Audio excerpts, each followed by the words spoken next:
Hello guys, welcome back. Welcome to our online channel. मैं नूरुस्सलाम आपका इस चैनल पर स्वागत करता हूं। पिछले लेक्चरों की सीरीज़ में हम यहां पर अब आगे बढ़ रहे हैं और आज हम बात करेंगे भारत एक परिचय।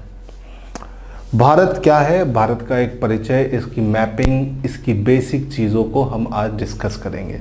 देखिए, जब भी हम इंडियन ज्योग्राफी की शुरुआत करते हैं तो सबसे इम्पॉर्टेंट चीज़ जो एग्ज़ाम के लिए होती है वो होता है इंडिया का मैप। और इंडिया का मैप अगर आपके दिमाग में बसा हुआ है और इंडिया का पूरा पैटर्न आपके दिमाग में सेट है तो आई डोंट थिंक कि आपका पेपर ख़राब होगा। कोई भी आपके पेपर को ख़राब नहीं कर सकता। ठीक है, यहाँ से जो क्वेश्चंस आते हैं हमेशा आते हैं, बार बार आते हैं। यहाँ से हमेशा ये याद रखिए, इस लेक्चर से आपको एक क्वेश्चन एग्ज़ाम में मिलेगा। क्यों? क्योंकि भारत की बेसिक चीज़ें यहाँ पर डिटेल आज हम डिस्कस करेंगे। इन चीज़ों को आपको नोट करते जाना है और सिस्टमेटिक तरीके से बनाना है। देखिए, यहाँ पे जो मैप का मैं यूज़ कर रहा हूँ, आप कोशिश करिए कि आप खुद एक मैप खरीदिए और उसे भरिए और वीडियो को बार बार देखकर समझिए कि किस तरह से मैं कर रहा हूँ और किस तरह से आपको करना है। यहाँ पर मैप का यूज़ काफ़ी है और इंडिया के मैप को आप बहुत आसानी से समझ जाएंगे। जो मैं बता रहा हूँ उसे ध्यान से समझिए और उसको फिर दोबारा करने की खुद से कोशिश करिए। एक दो गलती होगी लेकिन उसको सुधारिए और फिर दोबारा करिए। जब आप 2-3 बार इसको ट्राई करेंगे तो अपने आप ही मैप वर्क आपका एकदम परफेक्ट हो जाएगा। So guys, let's start. Bharat एक परिचय। भारत वो देश है जहाँ पर हम रहते हैं और भारत में कुल कितने राज्य हैं? अगर मैं आपसे पूछूं तो आप बोलेंगे सर इंडिया में 28 राज्य है ना, 28। ठीक है, पहले 29 थे, अब 28 हो गए। कौन सा कम हो गया? जम्मू कश्मीर। और केंद्र शासित प्रदेश कितने? केंद्र शासित प्रदेश है 8। ठीक है, दमन दीव और दादर नागर हवेली आपस में मर्ज हो गया है। तो हमारे पास 2 नए यूटी बने तो एक उसमें एक पुराने में मर्ज हो गया। 2 नए यूटी कौन से हो गए? लक्षद्वीप, अंडमान,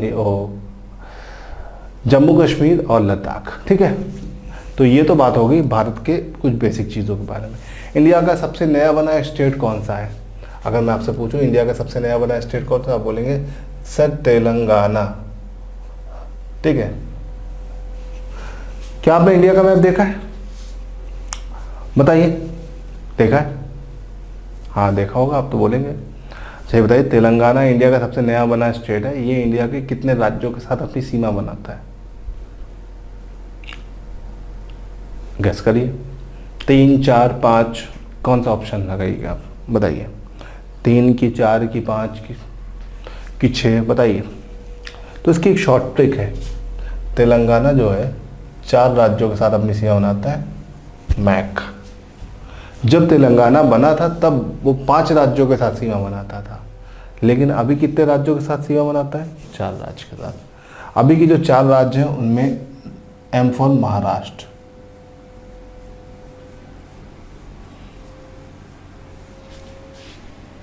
ए for Andhra Pradesh, C for Chhattisgarh और के फॉर कर्नाटक। ठीक है, करंट टाइम में ये 4 राज्य हैं जो तेलंगाना के साथ अपनी सीमा बांटते हैं। इनको याद रखिएगा क्योंकि तेलंगाना भारत का सबसे नया बना राज्य है, तो इस तरह के क्वेश्चन आते हैं, लगातार आ रहे हैं, मैंने देखा है। ठीक है, जब नया नया तेलंगाना बना था तो 5 राज्यों के साथ सीमा बनाता था। ठीक है, वो 5 राज्य कौन से थे? देखिए, उसकी माँ है ना, तब उड़ीसा एक एक्स्ट्रा था जो सीमा बना रहा था, लेकिन बाद में रीऑर्गेनाइज हुआ जब स्टेट, तब उड़ीसा सीमा नहीं बनाता, पहले बनाता था, अभी नहीं बनाता। तो उस टाइम की शॉर्ट ट्रिक थी उसकी माँ, है ना। आगे मत जाइएगा, ये बताइए आपको किसकी माँ। तो ये शॉर्ट ट्रिक थी पुरानी, अभी एक नई हो गई है, इसको याद रखिएगा। ये थोड़ा सा याद करने का एक तरीका है, बाकी आप जैसा चाहे वैसा याद कर सकते हैं। ठीक है गाइस, चलिए अब हम तेलंगाना शुरू कर दिए। तेलंगाना मैप आपको देखा नहीं था इसलिए आपने बताया नहीं, तो अब पहले हम मैप देखेंगे, मैप की बात करेंगे। ठीक है। इंडियन ज्योग्राफी में पहला चैप्टर जो शुरू होता है वो इंडिया का मैप है। अब इंडिया के मैप को आप देखिए और समझिए, ठीक है। इंडिया की सबसे पहली चीज़ है लोकेशन को देखना, ठीक है। तो ये भूमध्य रेखा के उत्तर में 8 डिग्री 4 मिनट से 37 डिग्री 6 मिनट अक्षांश के बीच स्थित है। इसका अक्षांशीय विस्तार क्या है, ये है, ठीक है। इसका देशांतर विस्तार क्या है, ये, ठीक है। अक्षांशीय विस्तार इसका जो अक्षांशीय विस्तार है वो 8 डिग्री 4 से 37 डिग्री 6 मिनट, और देशांतर का जो विस्तार है 68 डिग्री 7 से 97 डिग्री 25 मिनट, ठीक है। तो इसका विस्तार कैसे कैसे कहाँ पर हो रहा है ये आपको दिखाई दे रहा है, आप इसको समझ गए, ठीक है। ये अक्षांश, ये देशांतर, ठीक। इंग्लिश में भी लिखा हुआ है लोकेशन। अब देखिए ये ऐसे भी लिखा हुआ है,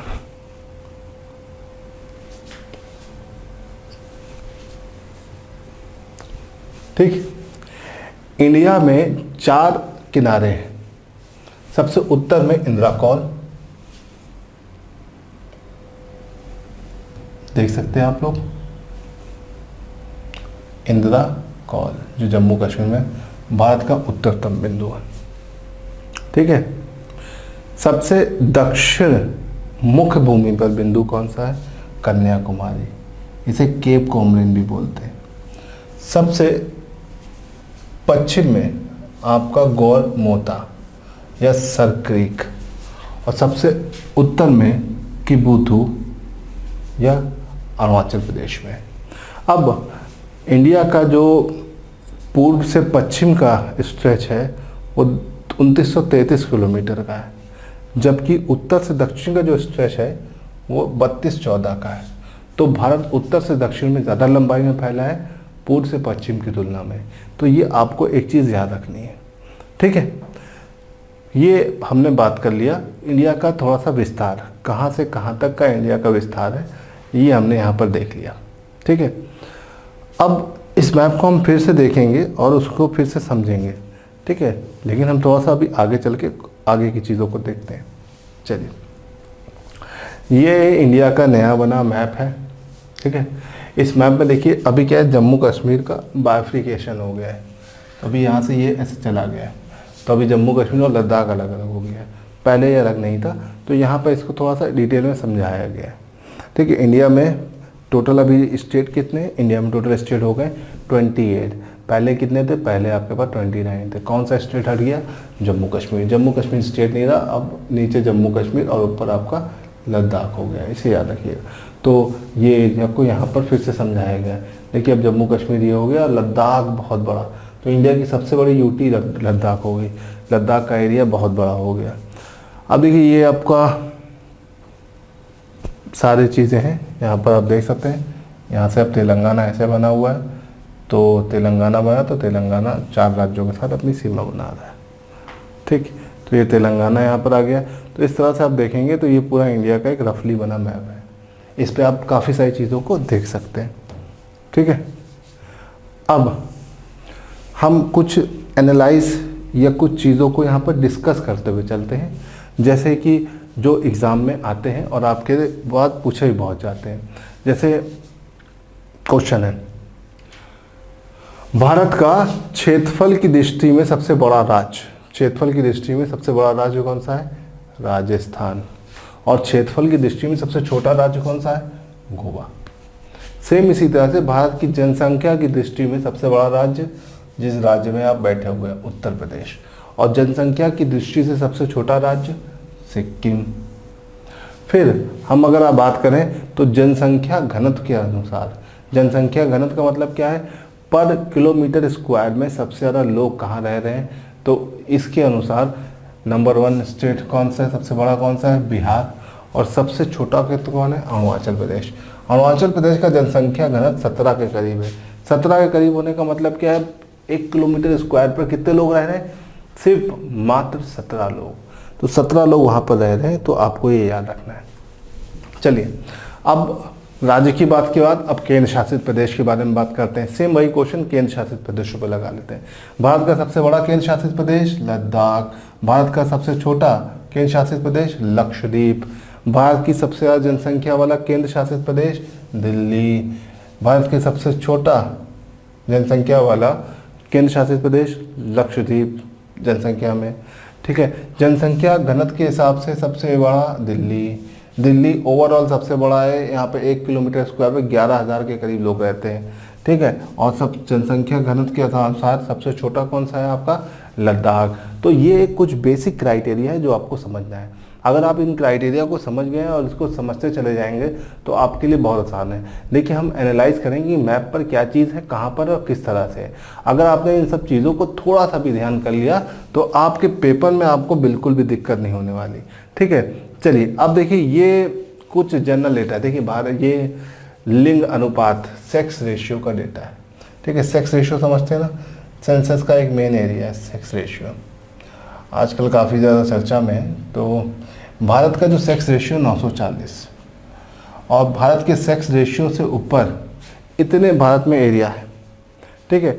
लक्षद्वीप, झारखंड, वेस्ट बंगाल, असम, त्रिपुरा, उत्तराखंड, हिमाचल प्रदेश, कर्नाटक, गोवा, मिजोरम, उड़ीसा, मेघालय, छत्तीसगढ़, मणिपुर, आंध्र प्रदेश, तमिलनाडु, पौंडीचेरी, केरल। सबसे ज़्यादा सेक्स रेशियो केरल का है, उसके बाद पौंडीचेरी का। ये दो ही ऐसे हमारे पास एरिया हैं जहाँ पर सेक्स रेशियो 1000 के ऊपर है, बाकी सब में 1000 के नीचे है।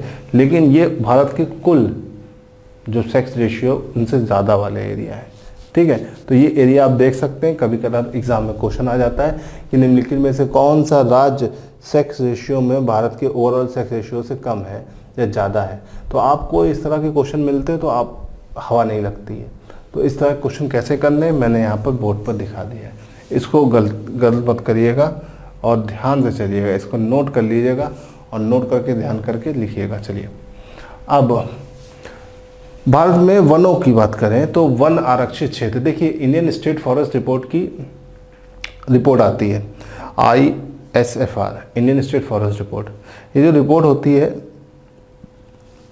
ये 1987 में पहली बार पब्लिश हुई थी और फॉरेस्ट सर्वे ऑफ इंडिया इस रिपोर्ट को पब्लिश करता है और ministry of environment, forest and climate change के अंदर ये सारी चीज़ें आती हैं। अब ये जो फॉरेस्ट सर्वे की रिपोर्ट है, इस रिपोर्ट में 1987 में पहली बार पब्लिश हुई थी और फिर हर 2 साल में पब्लिश होती है।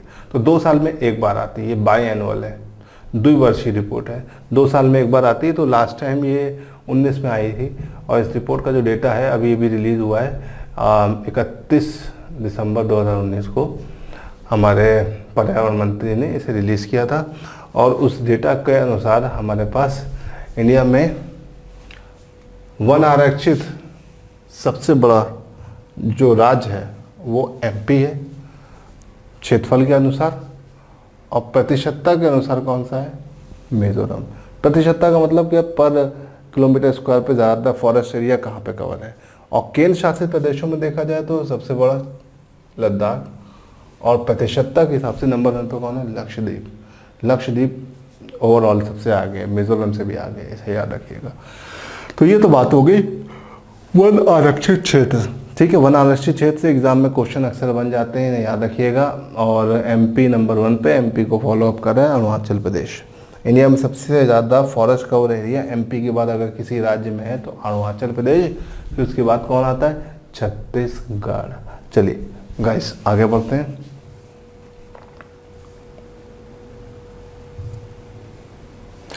अब बात करते हैं भारत की तटवर्ती सीमा, ठीक है। भारत की तटवर्ती सीमा आपको दिख रही है, ये भारत की पूरी तटवर्ती सीमा है, इधर से शुरू कर इधर।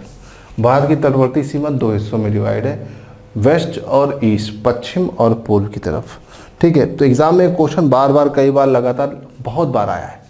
वो क्वेश्चन है कि भारत की तटवर्ती सीमा पर कितने राज्य स्थित हैं।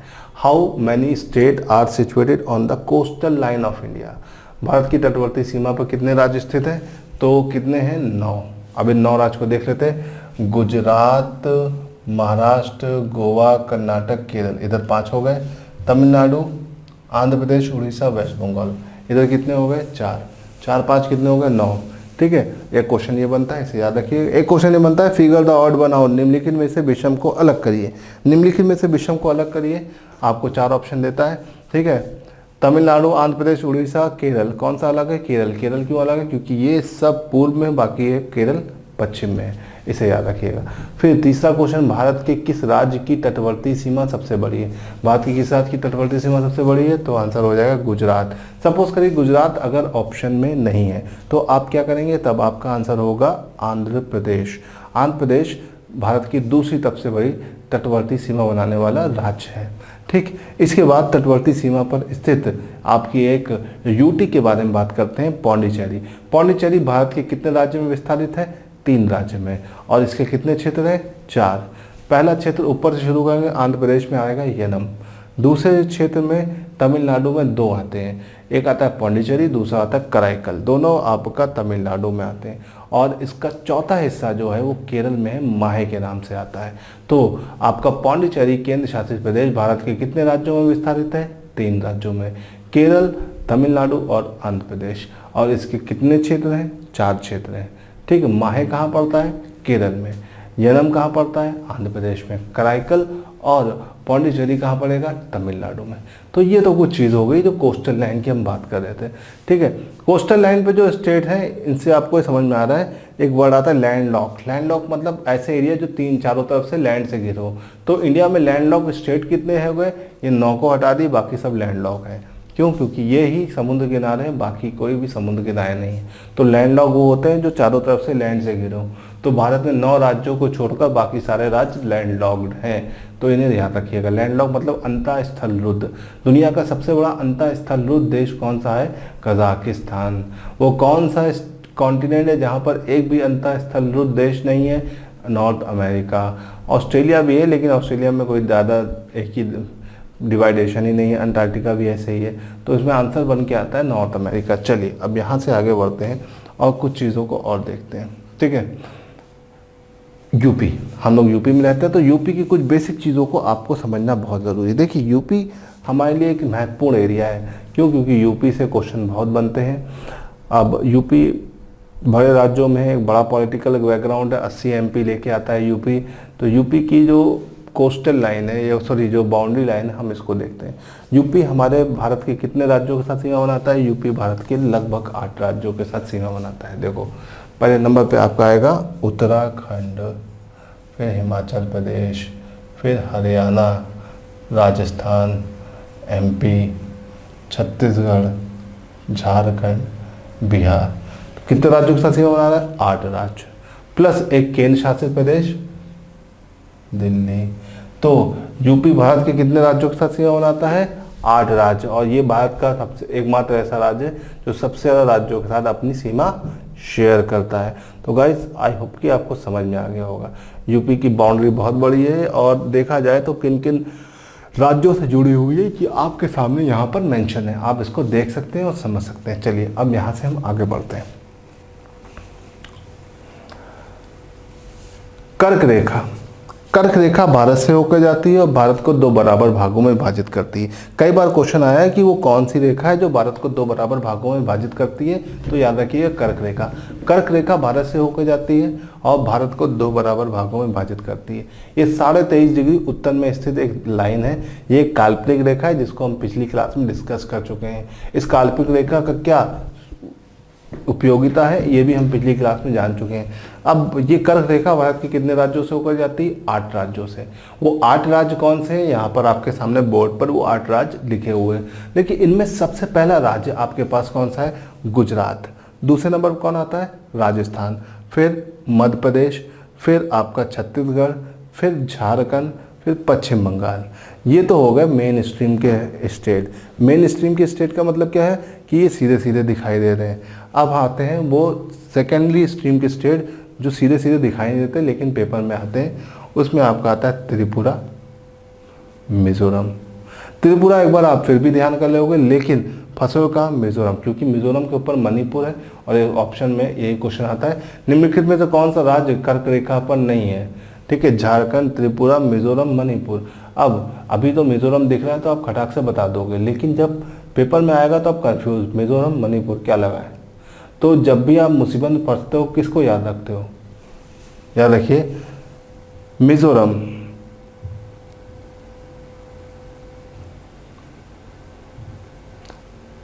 जब भी आप मुसीबत में फंसते हैं तो किसको याद करते हैं, राम।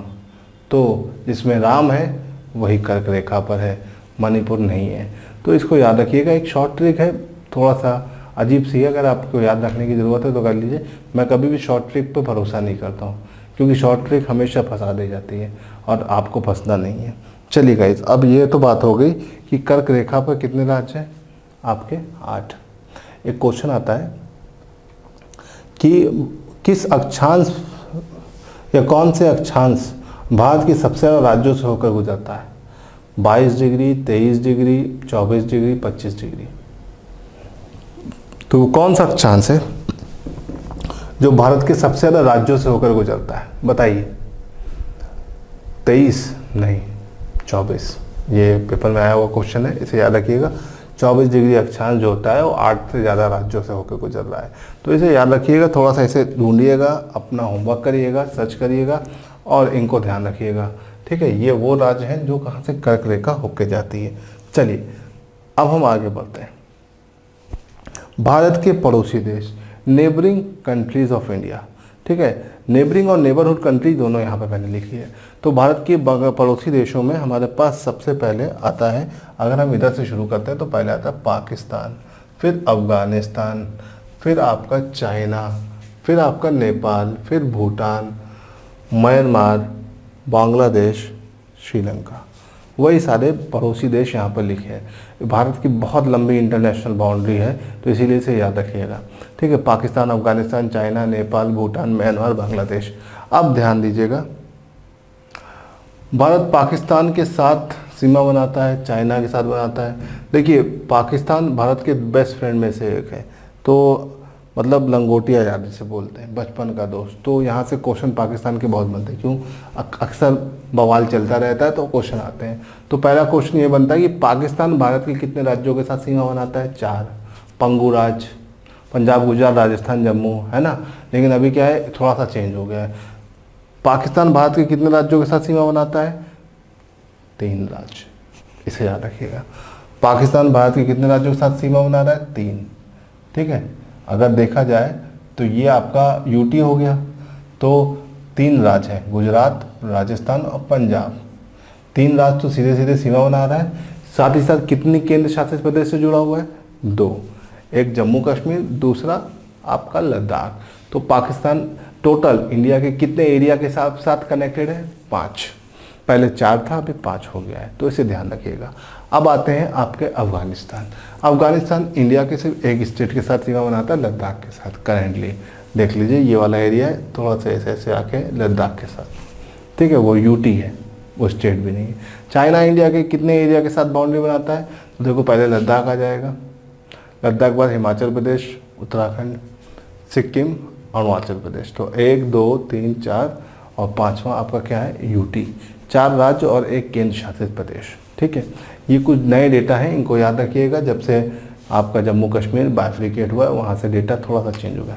नेपाल इंडिया के कितने स्टेट के साथ सीमा बनाता है, 5। यूके, यूपी, बिहार, वेस्ट बंगाल, सिक्किम, इसे याद रखिएगा। फिर आते हैं भूटान। भूटान इंडिया के 4 राज्यों के साथ सीमा बनाता है, सिक्किम, वेस्ट बंगाल, असम, अरुणाचल प्रदेश, ठीक है। फिर म्यांमार, मोस्ट इंपॉर्टेंट में से एक है म्यांमार। म्यांमार आपके पेपर में आने के चांसेस बहुत ज़्यादा हैं, क्यों, क्योंकि म्यांमार की जो बाउंड्री है खुली रहती है, इधर से उधर 200 किलोमीटर, 200 मीटर आप उधर, 200 मीटर वो इधर आ जा सकते हैं। तो म्यांमार की बाउंड्री एकदम दोनों तरफ से खुली हुई है, तो इसको थोड़ा सा ध्यान रखिएगा। म्यांमार इंडिया के कितने स्टेट के साथ बाउंड्री बनाता है, वो बनाता है इंडिया के 4 राज्यों के साथ सीमा, अरुणाचल प्रदेश, नागालैंड, मणिपुर, मिजोरम, ठीक है, इसे ध्यान रखिएगा। फिर बांग्लादेश। बांग्लादेश की सबसे खास बात क्या है, भारत अपनी सबसे बड़ी अंतर्राष्ट्रीय सीमा किसके साथ बनाता है, बांग्लादेश के साथ। और भारत अपनी सबसे छोटी अंतर्राष्ट्रीय सीमा वैसे तो अफगानिस्तान के साथ बनाता है, लेकिन वो विवादित एरिया में, तो सबसे छोटी सीमा फिर कौन सी के साथ बनाएगा, भूटान के साथ। तो याद रखिएगा भारत अपनी सबसे बड़ी सीमा बांग्लादेश के साथ और सबसे छोटी सीमा अफगानिस्तान के साथ बनाता है, लेकिन अफगानिस्तान अक्सर ऑप्शन में नहीं आता है, तो आंसर क्या हो जाएगा? भूटान। तो ये कुछ चीज़ें हैं जो आपको ध्यान रखना है।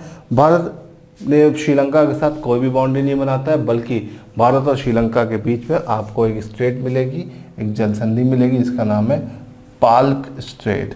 पाल्क स्ट्रेट भारत और श्रीलंका के बीच की बाउंड्री को डिवाइड करता है। इसको थोड़ा सा ध्यान रखिएगा, अगर आप इसे ध्यान रखेंगे तो कोई भी दिक्कत नहीं पैदा होगी। चलिए, तो ये तो बात होगी इंडिया और उसके नेबरिंग कंट्रीज़ और उससे रिलेटेड जो जो क्वेश्चन बन सकते हैं, हमने उसके बारे में बात कर लिया। अब थोड़ा सा हम आगे बढ़ते हैं। मैपिंग में आप देख रहे हैं, थोड़ा सा और ध्यान से देख लीजिए। ये मैप बहुत ज़रूरी है, आपको ध्यान भी रखना है। अगर आप इस मैप को ध्यान रखेंगे तो काफ़ी सारी चीज़ हो जाएंगी, लेकिन ये अपडेटेड नहीं है। जम्मू कश्मीर वाला मैप अभी बढ़िया कोई आया नहीं है, इसलिए मैंने ये पुराना वाला लगाया है।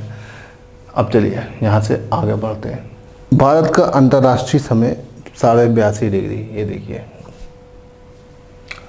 ये जा रहा है, ये इलाहाबाद के नैनी शहर से फिर मिर्ज़ापुर से होते हुए जाता है 82.5 डिग्री। 82.5 डिग्री की अगर बात करें तो वो इंडिया के कितने राज्यों से होकर जा रहा है? 4 राज्यों से। आप इन 4 राज्यों को देख सकते हो, ठीक है, यूपी, ठीक है, छत्तीसगढ़, ठीक है, उड़ीसा और आंध्र प्रदेश। इन 4 राज्यों से होकर जाता है, तो इनको याद रखिए, कभी कभार क्वेश्चन बन जाता है, तो आप इसमें कंफ्यूज मत होइएगा। चलिए अब हम आते हैं आगे की तरफ। इंडिया में सबसे इम्पॉर्टेंट एरिया में आता है north east area. North east मतलब भारत के पूर्वोत्तर राज्य। भारत के पूर्वोत्तर राज्य की जब हम बात करते हैं तो ये सबसे आखिरी में विकसित हुए क्षेत्रों में से एक है। क्यों? क्योंकि यहाँ पर कोई जाना नहीं जाता था। जब हम देखेंगे प्राचीन भारत, तो अशोक आए, तो अशोक इधर नहीं गए, कोई भी नहीं गया। फिर बाबर आए मध्यकालीन भारत में, तो बाबर तोप लेके आए, वो भी नहीं गए इधर, ठीक है। आखिरी में कौन इधर गया? यहाँ पे आखिरी में गए अंग्रेज़। अंग्रेज़ क्यों गए? अंग्रेज़ अपने फ़ायदे के लिए गए। उनको चाय की खेती करनी थी। टी प्लांटेशन जो होता है वो ऐसे एरिया में आसानी से होता है, कहाँ पे? पहाड़ी इलाकों में। तो इन एरिया का इंफ्रा इतना अच्छा नहीं था जहाँ पर आप डेवलपमेंट कर सकें, लेकिन यहाँ पर खेती अच्छी हो सकती है, स्पेशली चाय की खेती। तो चाय की खेती का ये मेन एरिया में से एक था। अब ये एरिया भी विकसित करने का श्रेय किसे जाता है? अंग्रेज़ों को। अंग्रेज़ों ने इस एरिया को काफ़ी डेवलप किया। उनके जाने के बाद ये एरिया इतना डेवलप नहीं हो पाया। अब इस एरिया को ध्यान से देखते हैं, क्योंकि ये इंडिया के उन एरिया में से है जो काफ़ी महत्वपूर्ण है, ठीक है। तो इसको नॉर्थ ईस्ट स्टेट्स को हम बोलते हैं 7 सिस्टर ऑफ इंडिया। क्यों? क्योंकि ये 7 देश एक साथ आज़ाद हुए, तो इसीलिए इनको हम बोलते हैं 7 सिस्टर। इसमें सबसे पहले आपका आता है असम। असम के ऊपर अरुणाचल प्रदेश, बगल में नागालैंड, मणिपुर, मिजोरम, त्रिपुरा, मेघालय। तो टोटल कितने हैं आपके? 7। इसे हम बोलते हैं 7 सिस्टर। अब इसमें सबसे इम्पोर्टेंट स्टेट है असम। अगर असम को ध्यान से देखोगे तो असम इनमें से हर राज्य के साथ अपनी सीमा बना रहा है।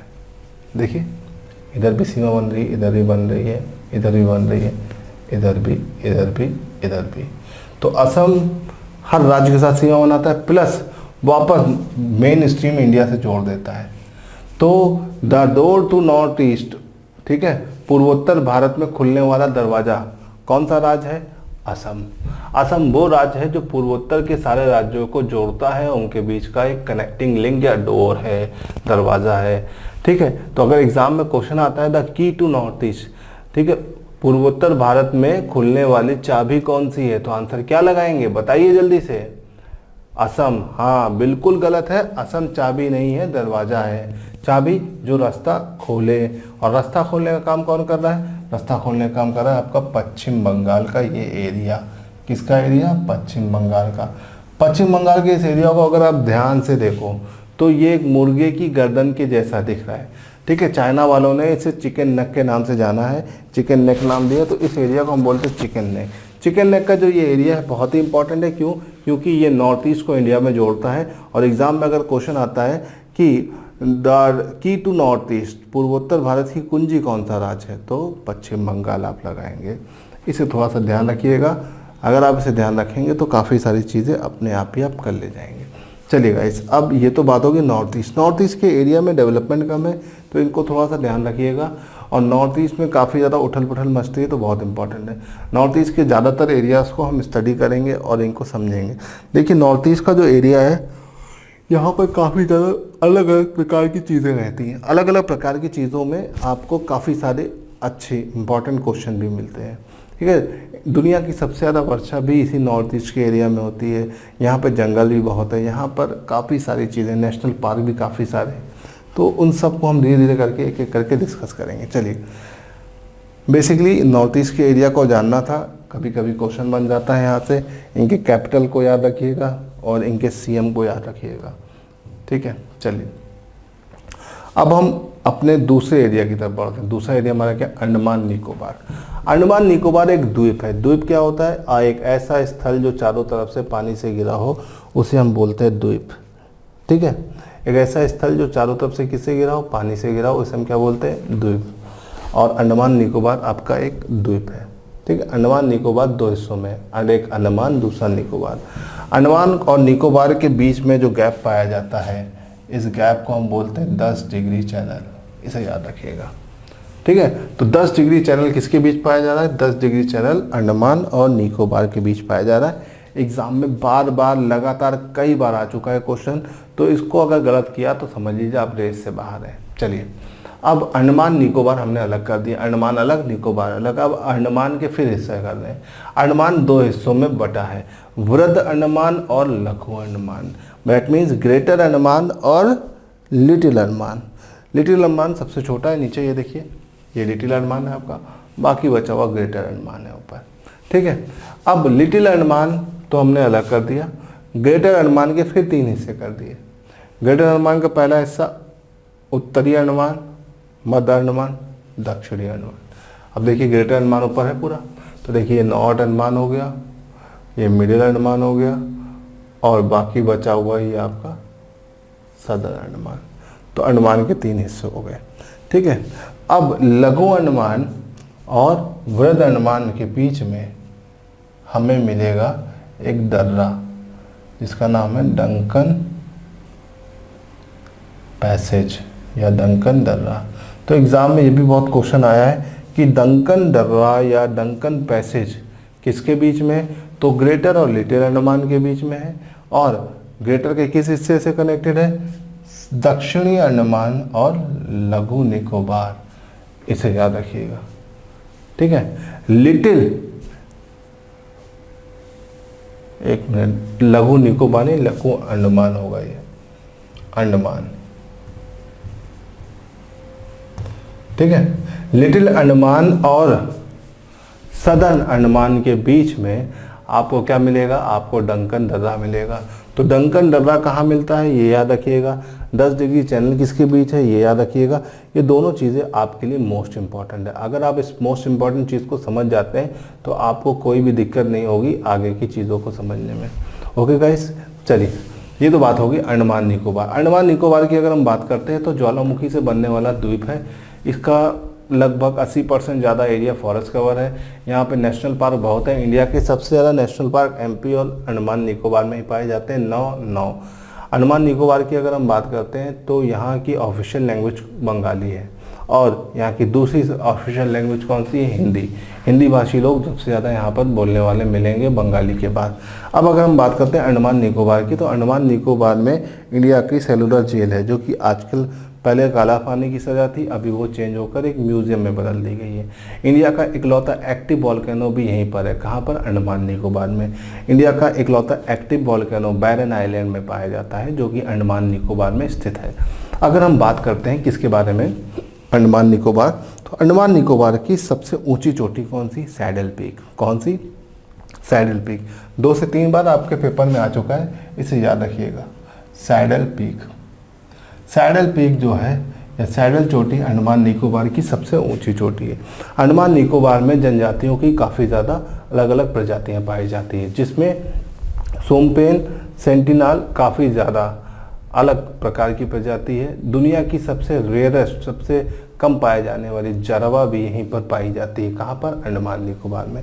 अंडमान निकोबार की अगर हम बात करते हैं तो अंडमान निकोबार में जो आपका निकोबार आइलैंड है वो इनहेबिटेंट है, वहाँ पर जनजातियों के अलावा कोई नहीं रहता है। लेकिन अभी लास्ट के ईयर में सेंटिनल ने अभी एक मिशनरी था अमेरिका का, उसको मार के खा गए, जिसकी वजह से ये एरिया बार फिर बंद हो गया।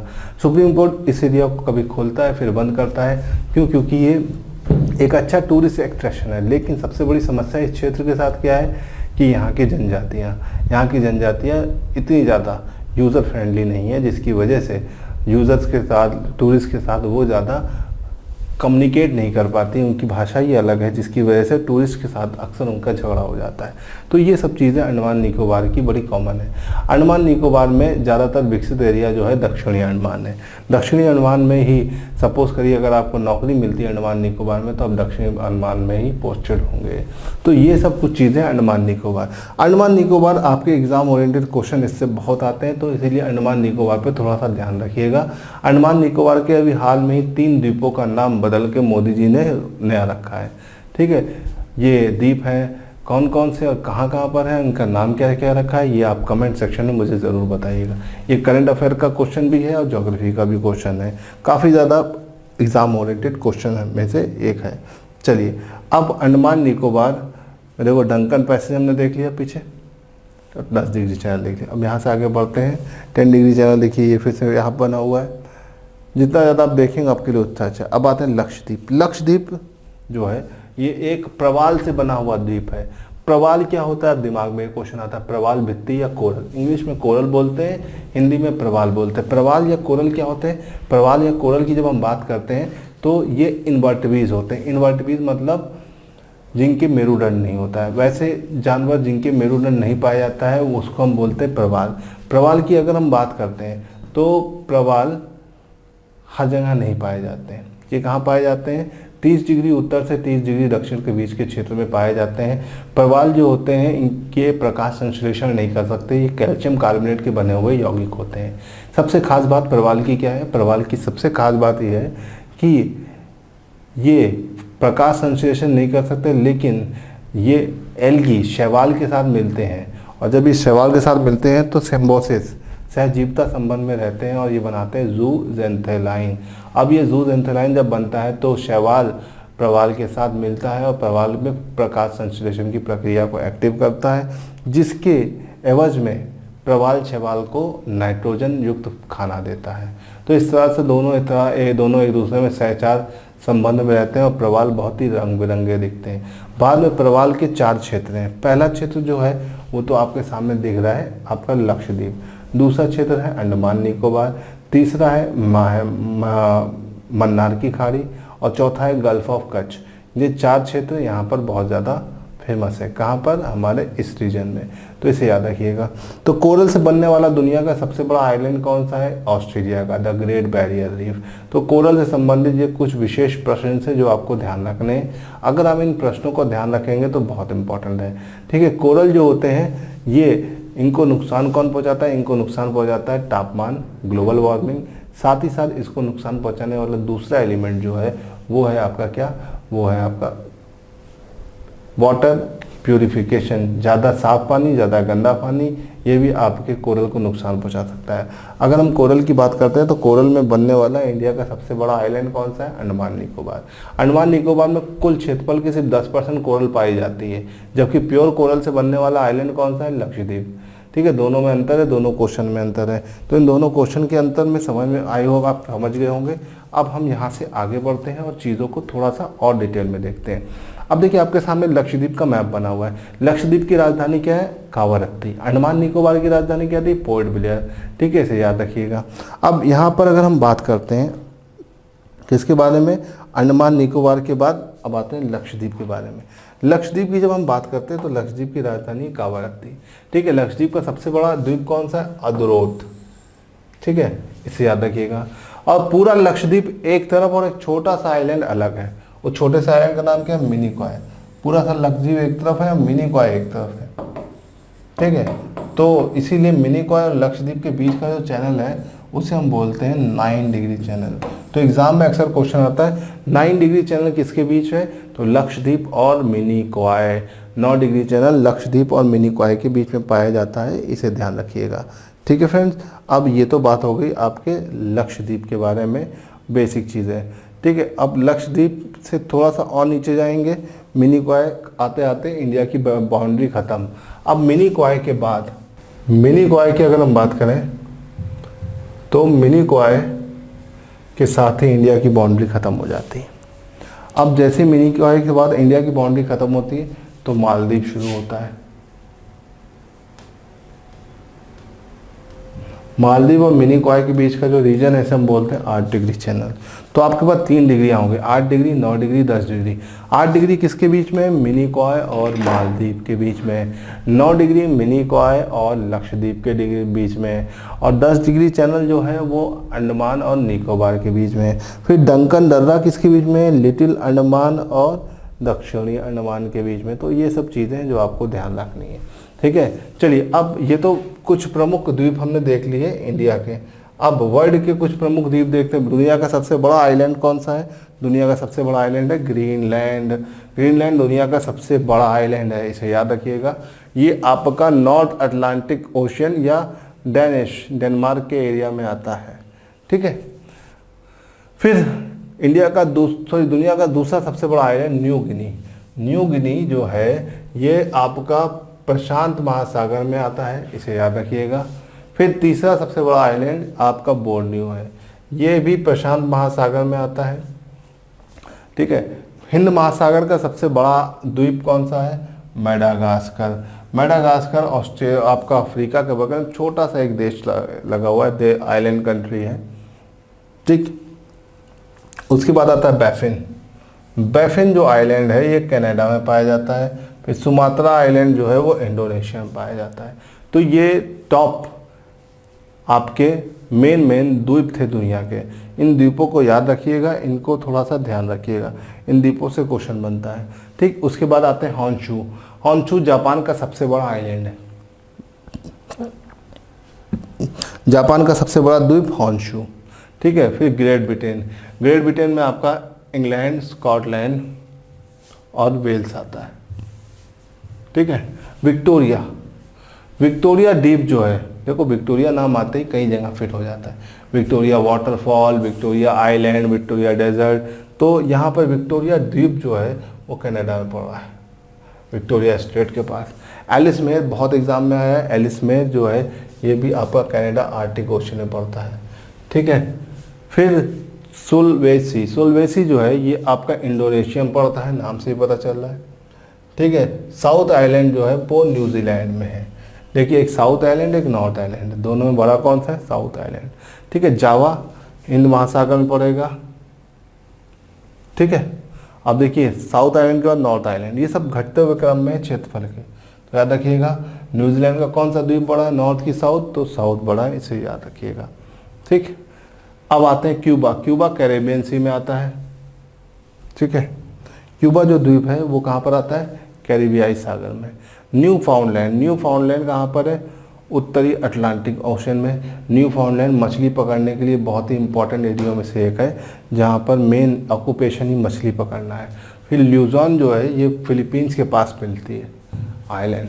आइसलैंड नॉर्थ अटलांटिक ओशन में अपना अलग देश है। और मिंडानो जो है ये आपका फिलीपींस में आता है। तो फिलीपींस में ही बहुत सारे छोटे छोटे आइलैंड्स हैं और बहुत सारे दुनिया भर में बहुत सारे डिस्प्यूटेड आइलैंड हैं, जैसे डार्गो गार्सिया। डार्गो गार्सिया आजकल बहुत न्यूज़ में है।